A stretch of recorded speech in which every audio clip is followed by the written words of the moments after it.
కర్రీని ఎలా చేసుకోవాలో చూపిస్తాను. నేను పోషక విలువలు ఉన్న సుండకాయ కర్రీని బీపీ షుగర్ పేషెంట్లకు చాలా మంచిదంటారు. ఇక్కడ మార్కెట్లో అందరూ తీసుకుంటారు చాలామంది.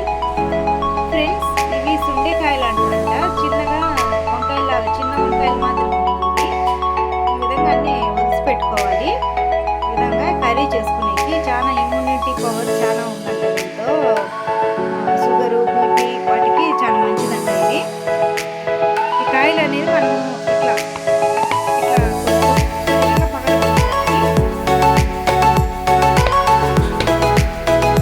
ఈ విధంగా నేను అన్నీ పగలగొట్టిన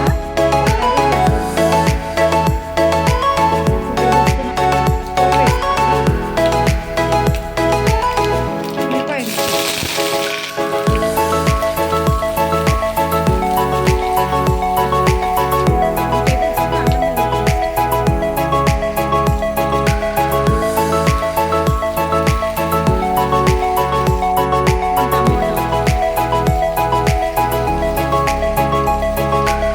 ఇప్పుడు ఈ ముక్కలు అనేది వేసుకోవాలి. సుండకాయ ముక్కలు, వీటిని తెలుగులో ఏమంటారో తెలీదు.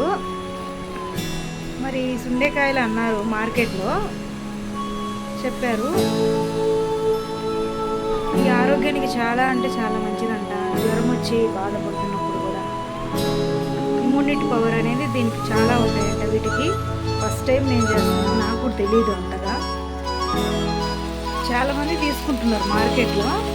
సరే ఒకసారి ట్రై చేద్దామని తెచ్చిన అనమాట. నాకు కూడా అసలు తెలియదు దీని గురించి. చూద్దాం ఎలా ఉంటుందో ఏమో చూడాలి. ఇప్పుడు మూత పెట్టుకొని 5 మినిట్స్ అయితే మనం కుక్ చేసుకుందాం.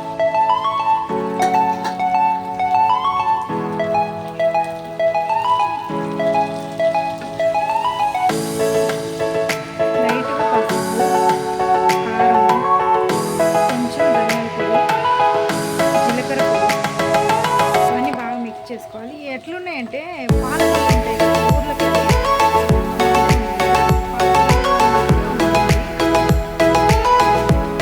పాలకొల్లు అనుకొని తిన్నా, కానీ చేదు ఉన్నాయి. కాకరకాయ మాదిరిగా చేదు ఉన్నాయి. చాలా అందరూ తీసుకుంటున్నారు. హెల్త్ చాలా మంచిదని చెప్పారు. కాల్షియం తక్కువ ఉన్నా కూడా ఈ తింటారంట. ఈ పళ్ళను కొంచెం వాటర్ వేసుకొని రుచికి సరిపడినంత సాల్ట్.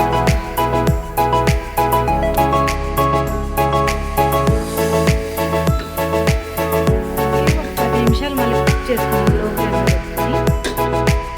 బాగా ఉడికేసరికి ఇది పచ్చి బఠానీలాగా అయిపోయింది.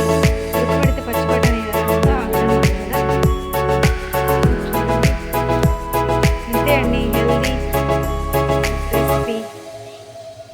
కాకరకాయ ఏ విధంగా ఉందో ఆ విధంగా ఉంది, సేమ్. అయితే బాగుంది. పప్పులో అందులో నంచుకొని తింటే బాగుంటుంది.